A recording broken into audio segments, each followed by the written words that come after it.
23 سال حضور کو وقت ملا، مختصر وقت ظاہراً تبلیغ کرنے کے لیے، پوری دنیا میں دین بھی پھیلانا ہے۔ گھر میں 11 ازواج ہیں، 4 بیٹیاں ہیں، ان کی اولادیں، سارے کام کاج بھی دیکھنے ہیں۔ لیکن سیدہ طیبہ طاہرہ حضرت عائشہ صدیقہ رضی اللہ تعالیٰ عنہ فرماتی ہیں سارا دن تبلیغ کرتے، ہر غلام کے دکھ سنتے، گھر میں آتے تو اپنے گھر والوں کا خیال کرتے، کام میں ہمارا ہاتھ بٹاتے۔ قربان جاؤں، کہتی ہیں زمانہ سارا سو جاتا لیکن آمنہ کے لال مصلی بچھا لیتے۔ دنیا سو گئی، ساری سب سو گئے، جو خدام تھے، وہ جو غلام تھے، وہ سو گئے۔ صحیح مسلم میں لفظ ملیں گے، سیدہ پاک فرماتی ہیں او میرے نبی کے غلاموں، میں نے یہ رنگ بھی دیکھا ہے کہ حضور نے اتنا کھڑے رہے، اتنا قیام کیا، اتنا قیام کیا کہ مقدس پیروں میں ورم آ گئے، سوج گئے پیر۔ ہم سیر کرنے گئے تو تھک گئے، بات الگ ہے، لیکن عبادت میں یہ بھی تو مسلم شریف ہے نا، یہ بھی تو دین ہے نا، یہ بھی تو حضور کی سنت ہے، یہ بھی تو وہ چیز ہے جو کریم کی آنکھوں کی ٹھنڈک ہے۔ سیدہ فرماتی ہیں پیروں میں ورم آ گئے، اور ساری رات ہی حضور نے نماز پڑھی اور ایک ہی آیت بار بار دہرائی۔ مسجد نبوی میں بلال حبشی نے فجر کی اذان دے دی اور حضور ابھی مصلی پہ تھے، کریم فارغ ہوئے۔ میں نے عرض کی یا رسول اللہ صلی اللہ علیہ وسلم، آپ کے تو صدقے اللہ اگلے پچھلوں کے گناہ معاف کرے گا، تو آپ اتنی آہوزاری کیوں فرماتے ہیں؟ آپ تو شفیع ہیں، آپ تو انبیاء کے امام ہیں۔ تو حضور نے فرمایا عائشہ تم نے گنوایا ہے نا میرے اللہ کی مجھ پر کتنی رحمت ہے، افلا اکون عبدا شکورا، فرمایا اگر اس نے اتنی نعمتیں دی ہیں تو کیا میں اس کا شکر گزار بندہ نہ بنوں؟ میں شکر گزار بندہ نہ بنوں اس کا؟ پھر اگر اتنی نعمتیں اس نے دی ہیں، مجھے اتنا نوازا ہے، تو پھر میں اس کے سامنے سجدے نہ کروں؟ او میرے بھائی، بڑے قابل فخر لوگ ہیں ہم کہ ہم نبی پاک کے غلام ہیں، ہم قابل فخر ہیں کہ نبی کریم کے غلام ہیں۔ کیا کبھی اس غلامی کے شکرانے میں بھی 2 نفل پڑھے کہ یا اللہ تیرا شکر ہے تو نے ہمیں حضور کا غلام بنایا ہے؟ یاد رکھیں کہ اپنی روحانی زندگی کو آباد کریں، استغفار پڑھیں، تسبیحات کریں، کچھ چھوٹے چھوٹے اعمال ہیں ان کو اپنی زندگی میں حصہ بنائیں۔ ترمذی شریف میں حدیث ہے، نبی پاک صلی اللہ علیہ وسلم نے فرمایا 3 مرتبہ صبح، 3 مرتبہ شام اعوذ باللہ السمیع العلیم 3 دفعہ یہ پڑھو، اور 1 دفعہ سورۃ حشر کی آخری 3 آیات، هو اللہ الذی لا الہ الا هو عالم الغیب والشہادۃ هو الرحمن الرحیم۔ اعوذ باللہ من الشیطان الرجیم ہے نا، اس کو پڑھنا ہے اعوذ باللہ السمیع العلیم من الشیطان الرجیم۔ فرمایا 3 دفعہ اس کو پڑھو اور 1 دفعہ سورہ حشر کی 3 آیتیں، 1 دفعہ صبح اور 1 دفعہ شام۔ صبح کیا ہے، شام کیا ہے؟ تو اعلیٰ حضرت بریلوی فرماتے ہیں صبح سے مراد ہے آدھی رات ڈھلنے سے لے کر سورج نکلنے تک، آدھی رات ڈھلنے سے لے کر یعنی تہجد کا ٹائم سے لے کر سورج اور شام کیا ہے؟ دوپہر ڈھلنے سے لے کر مغرب کی اذان تک، یہ شام ہے۔ اب سن لیں، یہ ترمذی کی حدیث ہے سیاستہ کی، نبی پاک نے فرمایا جس نے 3 مرتبہ اعوذ باللہ پڑھی اور 1 بار سورہ حشر کی آخری 3 آیتیں پڑھی، 1 دفعہ صبح پڑھے، 1 دفعہ شام پڑھے، نبی کریم علیہ السلام فرماتے ہیں اگر صبح پڑھے گا تو 70,000 فرشتے شام تک، اور اگر شام کو پڑھے گا تو 70,000 فرشتے صبح تک پڑھنے والے بندے کی مغفرت کی دعا مانگتے رہیں گے۔ چلے میں تو اس بات پہ بھی بڑا راضی ہوں کہ پہلی دفعہ اہل سنت میں ایسا ہو رہا ہے کہ وظیفہ ملنے پر لوگ نعرے لگا رہے ہیں، ورنہ وظیفہ بتائیں تو کہنے بھی پڑھیں گے پر کوئی تویز بھی لکھ چھڑو ماڑا گیا۔ ایک صاحب آئے مجھے کہنے لگے جی برکت کوئی نہیں، غربت بڑی ہے۔ میں نے کہا سورۃ واقعہ پڑھا کر، کہنے پیر صاحب تھوڑی تکلیف کرو کو میں نے تویز بھی کر دیو۔ میں نے اسے کہا خدا کے بندے میں تویز دوں گا پتہ نہیں کام بنے گا نہیں بنے گا، سورۃ واقعہ پڑھ، یہ وہ تویز ہے جو مدینے والے رسول نے عطا فرمایا ہے کہ سورۃ واقعہ پڑھو تمہیں کبھی فاقہ نہیں آئے گا۔ تو وظائف پڑھیں، عبادات کریں، تیاری کریں، کچھ نیک اعمال بچائیں ایسے جن کا ہمیں پتہ ہو، جو ہمارے رب کو پتہ ہو۔ حضرت عبداللہ ابن عمر رضی اللہ تعالیٰ عنہ حضرت عمر کے صاحبزادے، مکہ مکرمہ میں ان کی قبر ہے۔ میں نے جب انہیں پڑھا تو مجھے ان سے بڑا پیار ہو گیا، لیکن آپ کو پتہ ہے وہاں جا کے کسی شخص کا مزار تلاش کرنا یا پوچھنا ایک مشکل کام ہوتا ہے۔ تو ایک دفعہ میں مکہ شریف میں حاضر تھا، تو ایک گاڑی والا ڈرائیور مجھے کہنے لگا کہ مولانا میں آپ کو جانتا ہوں، مجھے آپ سے محبت ہے، ایک بات بتاؤں آپ کو؟ میں نے کہا بتاؤ۔ کہنے لگے حضرت عبداللہ ابن عمر کی قبر دیکھنی ہے۔ میں نے کہا یہ تو نہیں کہہ رہا، یہ کسی نے بندوبست کرایا ہے، یہ اللہ نے تیرے دل میں بات ڈالی ہے، یہ ہو گیا تو لے چل مجھے۔ حضرت عبداللہ ابن عمر کو نبی پاک نے فرمایا تھا راجل صالح، یہ نیک بندہ ہے، یہ متقی آدمی۔ حضرت عبداللہ ابن عمر رضی اللہ تعالیٰ عنہ سیدنا فاروق اعظم رضی اللہ تعالیٰ عنہ کے صاحبزادے ہیں، اور ان کی ہمشیرہ سیدہ حفصہ رضی اللہ تعالیٰ عنہ حضور کی زوجہ محترمہ ہے۔ ایک دن اپنی ہمشیرہ سے کہنے لگے کہ نبی کریم صلی اللہ تعالیٰ علیہ وسلم گھر میں آئے نا، اور اگر حضور غم امت میں پریشان نہ ہوں، طبیعت کو حشاش بشاش دیکھو، تو ذرا پوچھنا تو صحیح حضور کا میرے بارے میں کیا خیال ہے، پوچھنا تو صحیح کہ کریم کی بارگاہ میں میرا کیا مقام ہے، میرے بارے میں حضور کیا فرماتے ہیں۔ اب بہن کو کام بتائے، اور بتائے بھی بھائی، اور پھر بہن وہ کام نہ کرے، یہ تاریخ میں ہوتا نہیں۔ حضرت عمر فاروق رضی اللہ تعالیٰ عنہ کی صاحبزادی ام المومنین رضی اللہ تعالیٰ عنہ فرماتی ہیں کہ میں تو بس منتظر تھی۔ انہوں نے تو کہا تھا نا کہ اگر تم حشاش بشاش دیکھو تو بات کرنا، لیکن حضور تشریف لائے، میری باری تھی، میرے گھر تشریف لائے، کھانا پیش کیا تو فوراً میں نے عرض کی حضور ایک بات پوچھنی تھی۔ تو حضور نے فرمایا پوچھئے۔ میں نے عرض کی حضور میرے بھائی عبداللہ ابن عمر کے بارے میں آپ کا کیا خیال ہے؟ نوجوانوں میری بات پہ غور کرنا، میرے بھائی کے بارے میں آپ کا کیا خیال ہے؟ تو نبی کریم صلی اللہ تعالیٰ علیہ وآلہ وسلم نے میری طرف دیکھا، اور پھر حضور زیر لب تھوڑا مسکرائے، اور بریلی کے امام کہتے ہیں کہ حضور مسکرا دیتے تھے نا تو جو بڑا دکھی ہوتا تھا وہ بھی ہنس پڑتا تھا۔ اب سوال پیدا ہوتا تھا کہ پھر تو اس مسکراہٹ کے لیے انتظار کرنا پڑتا ہوگا کئی کئی مہینے کہ حضور مسکرائیں تو رونے والے ہنسیں، تو اعلیٰ حضرت فرماتے نہیں، انتظار نہیں کرنا پڑتا، یہ مسکراتے رہنا تو حضور کی عادت ہے۔ جس کی تسکین سے روتے ہوئے ہنس پڑے، اس تبسم کی عادت پہ لاکھوں سلام۔ یعنی یہ تو عادت ہے حضور کی مسکراتے رہنا، اس کے لیے انتظار نہیں کرنا پڑتا۔ بھائیو آپ خیال رکھیں گے، غور کریں گے، حضرت عبداللہ ابن عمر رضی اللہ تعالیٰ عنہ کے بارے میں پوچھا تو سیدہ فرماتی ہیں کہ نبی کریم صلی اللہ تعالیٰ علیہ وسلم نہ زیر لب مسکرائے اور فرمایا حفصہ تیرا بھائی ہے تو اچھا، لیکن میں نے سنا ہے کہ عشاء کی نماز پڑھتا ہے تو فجر تک سویا ہی رہتا ہے۔ او نوجوانوں، 10 بجے تک سونے کی بات نہیں ہوئی، 9 بجے تک سونے کی بات نہیں ہوئی، 11 بجے اٹھنے کی بات نہیں۔ حضور فرمانے لگے میں نے سنا ہے کہ عشاء کی نماز پڑھ کے سو جاتا ہے اور فجر تک سویا ہی رہتا ہے، اسے چاہیے کہ تہجد کے وقت اٹھا کرے، اللہ کی بارگاہ میں حاضر ہوا کرے، آہوزاری کرے، سجدے کرے، عبادت کرے، اٹھتا ہے اور فجر میں جا کے اٹھتا ہے۔ حضرت جناب حفصہ رضی اللہ تعالیٰ عنہ کہتی ہے میں نے جناب عبداللہ ابن عمر کو پیغام دیا اور میں نے کہا میرے جوان بھائی سن، نبی پاک نے فرمایا ہے تو اچھا پر تہجد میں نہیں اٹھتا، نفل نہیں پڑھتا۔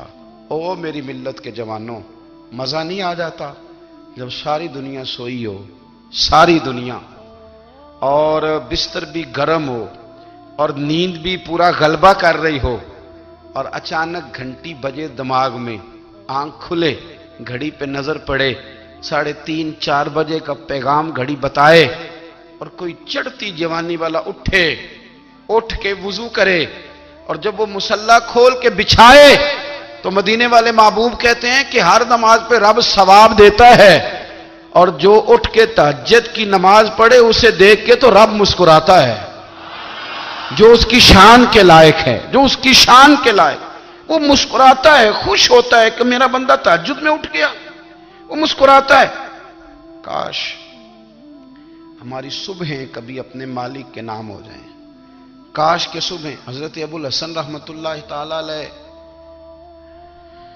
حضرت معاذ ابن جبل رضی اللہ تعالیٰ عنہ کے پاس بیٹھا کرتے تھے. فرماتے ہیں ان سے جو پیار بڑھا تو پھر میرا مصلی سے بھی بڑھ گیا. تابعی ہیں. فرماتے ہیں صحابی رسول سے محبت ہوئی تو ذکر سے بھی ہو گئی, پھر درود شریف سے بھی ہو گئی. محبت ان سے بڑھی تو پھر اللہ نے مسجد کا پیار بھی بڑھا دیا. آپ فرماتے ہیں کہ میری ہر وقت بھی یہ چاہتی تھی کہ بس اللہ اللہ کروں, بس اللہ اللہ کروں, بس نہ میں ذرا تھوڑی جان چھڑاؤں لوگوں سے, کو 10 منٹ ملے تو میں کچھ 4 نفل پڑھ لوں, میں تھوڑا سا نہ بچوں لوگوں سے, اور مجھے تسبیح ملے تو میں نہ کچھ 400-500 دفعہ استغفار پڑھوں, سبحان اللہ, الحمدللہ, اللہ اکبر, لا حول ولا قوت الا باللہ, میں نہ تسبیحات پڑھوں. فرماتے ہیں کہ بچے تھے گھر میں 6-7, غربت تھی, کام ملتا کوئی نہیں تھا, اور میں کام چور نہیں تھا, کام ڈھونڈتا تھا, پر اللہ کی قدرت کے کام نہیں ملتا تھا. فرماتے ہیں کہ میں نے ایک دن اپنی اہلیہ سے کہا کہ آج میں پھر جاتا ہوں کام ڈھونڈنے. تو میری بیوی بڑی فرما بردار تھی, پر اس دن نہ غربت کے ہاتھوں تنگ آ کے کہنے لگی, آج نانا کوئی تو چیز لے کے آیا, تو مجھ سے بچوں کی بھوک نہیں دیکھی جاتی. یہ سب روگاں دا روگ محمد جس دا نام غریبی, کنڈ بلا کے لنگ جاندے نہیں دوست یار قریبی. آج نہ کچھ لے کے آیا تو میں بچے لے کے میکے چلی جاؤں گی. شیخ فرماتے ہیں کہ میں بڑا پریشان گھر سے نکلا, پر میں نے صبح سے لے کے زور تک کام ڈھونڈا, کام ملا کوئی نہیں. تو میرے دل میں خیال آیا, چلو کام نہیں ملتا تو اللہ اللہ تو کرے نا, چلو بندوں کی مزدوری نہیں ملتی تو رب کریم کی عبادت ہی کرتے ہیں. فرماتے ہیں کہ میں نے نا فرات کے پانی سے وضو کیا, نہر کے, شدید دھوپ تھی, ساتھ ریت تھی, اور ریت تپ رہی تھی. میں نے اپنا رومال وہیں مصلی کے طور پر بچھا لیا, اور فرماتے ہیں کہ زور سے لے کر عصر تک نماز پڑھی. دھوپ بھی پورے زور پہ, پر میرے سجدے کا ذوق بھی پورے زور پہ. فرماتے ہیں سورج بھی چمک رہا ہے, اور رب کی عبادت کا ذوق بھی پورے زور پہ. میں سجدہ کروں تو پھر میرا اٹھانے کو جی نہ چاہے. میرے استاد لکھا کرتے تھے, یہ ان کا شعر ہے, وہ کہا کرتے تھے, مجھے سوز دے, مجھے ساز دے, اور مجھے نیم شب کا نیاز دے, دم سجدہ خود کو میں توڑ دوں, مجھے ایسا ذوق نماز دے. اور میں تیری بہار کا پھول ہوں, میں کھلا بھی ہوں تو تیرے لیے, مجھے میری شاخ سے توڑ لے, مجھے اپنی زلف کا ناز دے. بھائی فرماتے ہیں کہ عصر تک میں نے نفل پڑھے, دل ڈھلنے لگا, عصر کی نماز پڑھی, اور میں وہاں سے چلا. اب میں جب نکلنے لگا تو دل میں خیال آیا کہ چھوٹی چھوٹی دیواریں ہیں گھر کی, بغیر کچھ لیے جاؤں گا تو بیوی دور سے دیکھے گی تو شور کرے گی کہ پھر خالی ہاتھ آ گیا ہے. کہتے میں نے اپنے اسی رومال میں جس پہ میں نے نماز پڑھی تھی نا, رومال میں کی آخی دے پنجابی جو صافہ کہتے ہیں, اسی میں نا میں نے کچھ ریت بھر لی کہ وہ دور سے دیکھے گی تو سمجھے گی کچھ لے کے آیا ہے, چلو جا کے اسے بتا دوں گا کہ آج پھر مزدوری نہیں ملی.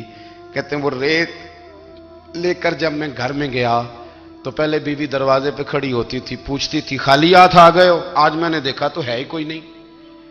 فرماتے ہیں میں اندر داخل ہوا, سلام لیے, کونے میں میں نے وہ رومال رکھ دیا, اور میں نے آواز دی کہ بھلی مانس کہاں ہو. تو وہ کہنے لگی آپ منہ ہاتھ دھو لیں, میں روٹی لے کے آئی.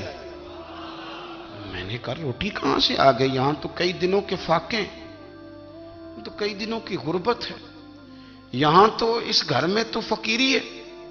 فرماتے ہیں کہ وہ روٹی لے کے آئی, اور اس وقت کی جو موجودہ نعمتیں تھیں, سمجھ لیں سلاد, اچار, ہر چیز ساتھ لائی. میں نے کہا کہ بچے کہاں گئے, کہنے لگی وہ کھانا کھا کے کھیلنے گئے, آپ کھانا کھا لیں آ جاتے. کھانا اس نے چن دیا. میں نے حیرت انگیز لہجے میں ساری نعمتیں اپنے دسترخوان پہ دیکھ کر کے بیوی سے پوچھا یہ کہاں سے آیا کھانا, بچوں کو تو نے کہاں سے کھانا کھلایا, یہ سارا کچھ کیسا ہے. تو کہنے لگی پتہ نہیں آج آپ کس کریم کی مزدوری کرنے چلے گئے تھے, پتہ نہیں کس کریم کی, میرے گھر میں تو اتنی نعمتیں آئی ہیں کہ مجھ سے سنبھالی نہیں جا رہی, اتنا اناج ہے, اتنا گندم ہے, کس کریم کے دروازے آج چلے گئے تھے. یہ کہتے کہتے وہ اٹھی, اور اٹھ کر کے کہنے لگی پہلے بڑا کچھ آیا تھا, اب کیا لے آئے ہو. اور جا کر کے نا اس نے وہ ریت والا رومال کھولا, کہنے لگے میں تو لے کے آیا تھا ریت، تو میرے رب نے اسے بھی سونے اور ہیرے بنا دیا تھا۔ جب آپ کی توجہ اللہ کی جانب، میرے نبی پاک صلی اللہ تعالی علیہ وسلم نے فرمایا ہر چیز اپنے رب سے مانگ، ہر چیز مانگ، ہر چیز مانگ۔ یا رسول اللہ کیا کچھ؟ میرے محبوب نے فرمایا تیرے گھر میں نمک بھی ختم ہو جائے تو وہ بھی اپنے رب سے مانگا کر، تو مانگنا وہ تجھے دے گا، تو اس کی بارگاہ میں کشکول طلب دراز تو کرنا۔ اور ترمذی شریف میں عجیب لفظ ہیں، رسول کائنات نے فرمایا، رب کریم فرماتے ہیں جب میرا بندہ ہاتھ اٹھاتا ہے نا تو مجھے حیا آتی ہے کہ میں خالی کیسے لوٹا دوں اس کے۔ اتنے بڑے بادشاہ کی بارگاہ میں، او بھائی لوگوں سے عزتیں تلاش کرتے ہو تو وہ کیا تمہیں عزت دیں گے؟ وہ تو کل اچھا کہتے ہیں پرسوں برا کہنے لگ جاتے ہیں۔ لوگوں کے سامنے گڈ بک میں آنا چاہو گے تو وہ تو سویرے تمہارے بارے میں کچھ کہیں گے، شام کچھ اور کہیں گے۔ اپنی روحانی زندگی آباد کریں، اپنے مسلح کو وقت دیں، اور دنیا سے چھپ کر اس موبائل کو بند کر کے اور اپنے آپ سے بھی چھپ کے اور تنہا ہو کے چھپا کے سارا کچھ اپنے آنسو اپنے رب کی بارگاہ میں پیش کریں، اس کے حضور حاضری دیں۔ سنو نا ترمذی کی حدیث، اور اسے یاد رکھنا، نبی پاک علیہ السلام نے فرمایا اپنے دکھ لوگوں کے سامنے نہ بیان کرنا، سیٹھوں نوابوں کو نہ بتاتے پھرنا، دنیا داروں کے سامنے جا کے نہ رونا کہ میں تکلیف میں ہوں۔ فرمایا اگر دنیا داروں کو دکھ بتاؤ گے رب تمہیں کبھی غنی نہیں کرے گا، اور لوگ ہیں کہ الٹا مذاق اڑائیں گے۔ آپ کی جس سے بڑی پکی یاری ہے نا، پکی، وہ تب تک پکی ہے جب تک آپ نے 50,000 مانگا نہیں، اور جس وقت آپ نے کہہ دیا کہ میں مجبور ہوں میری مدد کر تو پھر ختم ہو گئی دوستی۔ لوگوں کی تعلقات آپ کے ساتھ تب تک ہیں جب تک آپ ان سے کوئی ضرورت وابستہ نہیں کرتے۔ کریم محبوب فرمانے لگے بندوں کے سامنے دکھ نہ بیان کرنا، اللہ تجھے کبھی غنی نہیں کرے گا۔ تو اپنے دکھ اپنے رب کو بتا، تو دعائیں مانگ، تو اس کی بارگاہ میں حاضر ہو، تو اس کے حضور عرض کر۔ فرمایا اپنے دکھ اپنے رب کو بتا، وہ جلدی کرے یا دیر سے کرے تجھے ساری دنیا سے بے نیاز کر دے گا، تجھے کسی کا محتاج نہیں رہنے دے گا۔ اپنے مسلح کو، اپنی دعاؤں، ایک بزرگ فرماتے ہیں میں نے دعا مانگنے کا طریقہ اپنی بیوی سے سیکھا۔ دعا مانگنے کا طریقہ اپنی، سیکھنے والے تو اپنے بچوں سے بھی سیکھ لیتے ہیں، سیکھنے والے تو ہر ایک سے سیکھتے ہیں۔ وہ کہتے ہیں میں نے دعا مانگنے کا سلیقہ اپنی بیوی سے سیکھا ہے۔ حضرت وہ کس طرح؟ فرمانے لگے میری بیوی نے نا مجھے کوئی کام بتایا، کچھ پیسوں کی ضرورت کے لیے کہا، تو میں نے اسے کہا کہ بھئی ابھی میرے پاس نہیں ہے، کچھ دنوں میں آتے ہیں تو میں دے دوں گا۔ عورتوں کی عادت ہوتی ہے وہ بار بار یاد کراتی ہیں، 2-4 دنوں کے بعد پھر اس نے کہا حضرت وہ میں نے کہا تھا کچھ پیسے، میں نے اسے کہا کہ ابھی میرے پاس نہیں ہے، کچھ دنوں میں ملتے ہیں تو میں تمہیں دے دوں گا۔ اس نے کچھ دنوں کے بعد پھر کہا حضور وہ میں نے کچھ پیسے کہے تھے۔ فرماتے میں نے ڈانٹ دیا، میں نے کہا کہ کیا تو روز مجھے شرمندہ کرتی ہے، کہا نا میرے پاس نہیں ہے، ہوں گے تو دے دوں گا، تو روز یاد کراتی ہے۔ فرماتے ہیں اس نے پہلے تو میری ڈانٹ کو سہا، پھر میرے سخت جملوں نے اس کی آنکھوں میں آنسو پیدا کر دیے، پھر اس نے اپنے آنچل میں اپنے اس دکھ کو سمیٹا، اور پھر اس نے ایک جملہ کہا تو میں رو پڑا، اور مجھے اپنے رب سے مانگنے کا طریقہ آ گیا۔ مجھے کہنے لگی حضرت جی آپ نے ڈانٹ دیا میں نے سہ لیا، پر آپ ہی میرے شوہر ہیں، بتائیں نا آپ سے نہ کہوں تو میں کس سے جا کے کہوں۔ فرماتے ہیں میں رو پڑا، اور میں کھل کے رویا، اور میں تڑپ کے رویا، اور پھر میری سسکیاں بند گئیں۔ تو مجھے کہنے لگی آپ کو کیا ہوا؟ میں نے کہا مجھے بھی دعا مانگنی آ گئی ہے، جب میں اسے کہوں گا نا اللہ تو ہی میرا رب ہے، میں تجھ سے نہ کہوں تو میں کس سے جا کے کہوں؟ میں کیوں کسی بندے سے سوال کروں؟ میں کیوں کسی دنیا دار سے کہوں؟ میں تیرے بندوں کا، نیک بندوں کا وسیلہ لے کے، تیرے محبوب کی غلامی لے کے تیری بارگاہ میں آیا، تجھ سے نہ مانگوں تو کس سے مانگوں؟ سمجھ آ گئی ہے جب میں اس رنگ میں مانگوں گا تو پھر رب میرے اوپر بڑا ہی فضل فرمائے گا، وہ میرے اوپر بڑی رحمت کرے گا، وہ میرے لیے آسانیاں کرے۔ عزیز دوستو ہم اس طرح کرنے لگ گئے ہیں کہ ہم نے نا اپنے تعلقات پر اعتماد کرنا شروع کر دیا ہے۔ میرے تعلقات بہت ہیں، ہم نے اپنی دولت پر اعتماد کرنا شروع کر دیا ہے، میرے پاس دولت بہت ہے۔ ہم نے اپنے علم پر، اپنی شہرت پر اعتماد کرنا شروع کر دیا ہے کہ میرے پاس فلاں چیز بہت ہے۔